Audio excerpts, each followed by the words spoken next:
ইট কাটে কিনা, তো ইট যে কাটে সেই মিস্ত্রি কোদালটাকে নিয়ে ইট ভাটাতে গিয়েছে, টলি করে মাটি নামানো আছে, মেরেছে জোরে একটা কোপ মাটিতে। এবার মাটি বলছে মিস্ত্রিকে, উদাহরণ উদাহরণ ওইভাবেই বুঝতে হবে, মাটি কথা বলে কি ওইভাবেই বুঝতে হবে। মাটি বলছে তুমি মারলে কেন, তুমি আমাকে কোপাও কেন, কি দোষ করেছি বলো। মিস্ত্রি উত্তরে বলে চুপ কর, ধৈর্য ধর, দাম তোরই বাড়বে। ধৈর্য ধর, কোপানি খা, দাম তোরই বাড়বে। তারপরে পানি ছিটিয়ে দিয়ে সামান্য বালু দিয়ে লাত মারতে শুরু করেছে। লাত মারলে মানুষের দাম বাড়ে না কমে? কেউ যদি স্টেজে উঠে একটা লাত মেরে দেয় আমাকে বেশি হয়ে যাব, ওই মাটিতে যখন লাত মারছে বলছে ভাই আমি তো গরু চুরি করিনি, তো তুমি লাত মারো কেন? বলছে সবর কর, দাম তোরই বাড়বে। এরপরে ওকে ফর্মতে ভরে দুটা গোঁতা মেরেছে। কি দোষ করলাম রে ভাই, এখনো রাগ মিটেনি নাকি? বলে তোরই দাম বাড়াচ্ছি, গোঁতা দিয়ে তোর দাম বাড়ছে। সাইজটা ঠিক হয়ে গেল।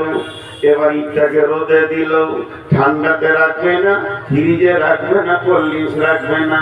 রোদে যখন টনটনে হয়ে শুকাচ্ছে, মিস্ত্রিকে ডেকে বলছে একটু পানি পাবো কি? বলছে চলবে না, এখন পানি দিলে তোর দাম কমে যাবে, তোর মূল্যটাই কমে যাবে। তুই যত শুকনো টনটনে হবে তত তোরই দাম বাড়বে।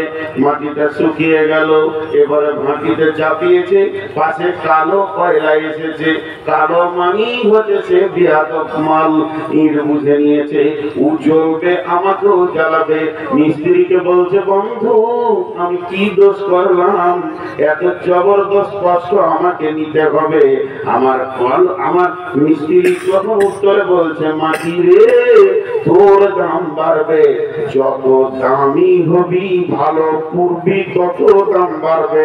আর যদি ছালট হবি তো লোক সারা জীবন তোর উপরে জুতো দিয়ে চলবে, রাস্তায় ফেলবে, গোয়ালে ফেলবে, তোর মূল্য দাম কমে যাবে।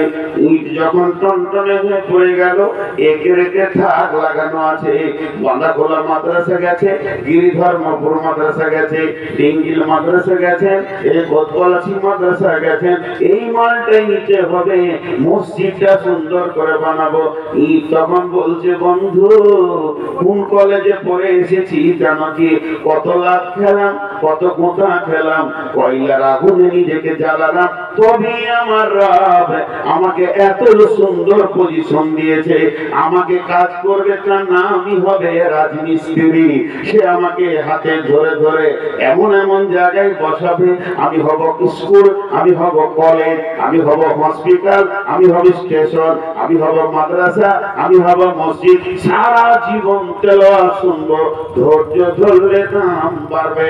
আমার রব বলছে গোলাম রোজাতে খেতে দিলাম না, বিবির কাছে যেতে দিলাম না, সার্বিকভাবে তোর উপরে আমি একটা পরীক্ষার আগুনে তোকে মেশিনে জ্বালিয়ে দিলাম, যেহেতু তুই হবি মুত্তাকি লাআল্লাকুম তাত্তাকুন। আপনাদের নদিয়াতে মেয়ে ছেলে বেশি নাকি গো? হ্যাঁ, পুরুষের থেকে প্রত্যেক জালসাতে 1.5 মেয়ে ছেলে দেখতে পেয়েছি নদিয়াতে। সুবহানাল্লাহ, আল্লাহ মাফ করুন। মেয়ে ছেলে তো আমারই মা, আমারই বেটি, আমারই খালা, আমি তা বলছি না। ওইখানে একটা ছেলেকে বলছি ভাই মাদ্রাসাটা কোন দিকে গো? গাড়িতে আসি তো বলছি আমরা কি মাদ্রাসা দেখতে এসেছি, খেতে এসেছি, তুমি খুঁজে এলাম। আজীব কথা বললো। আর যে ইয়ং ছেলেগুলো আসছে আসলে ধৈর্য ধরে শুনেন। এখন আমি আপনাদের সামনে খুব ভাইটাল কথা বলছি। তো আপনাদের এই নদিয়া জেলার মেয়েরা কানে, নাকে, গলায়, হাতে শোনা পরে, কথা বলে না এতটি লোক, ভাঞ্জা কেউ আছেন? একটা ছেলে ভাঞ্জা কেউ আছেন? এই যে শোন, এই ও মা দেখে আমার দিকে টাকা, আমার দিকে টাকা, আমার দিকে টাকা, আমার মুখে দিকে। আমি যদি তোর বাপ থাকবি আমার সঙ্গে সব লোকের তালাক দে, আমার কাছেই থাক। তোকে নিয়ে চলে যাবো, আমাকে বাপ বলবি, আমার বউকে মা বলবি, থাক। ছেলে বেশি হলে যাও, তোর মা জিলাপি ভেজে নিতে চলে আসবে, বস আসছে কেন, এখন জিলাপি শেষ হোক তারপরে যে পেঁচানো জিলাপি এত তাড়াতাড়ি শেষ হয়েছে, ওকে হুঁশি নেই, ওর ছেলে পিলে হয়েছে, ও ভাবছে 16 বছরের, এখন জিলাপি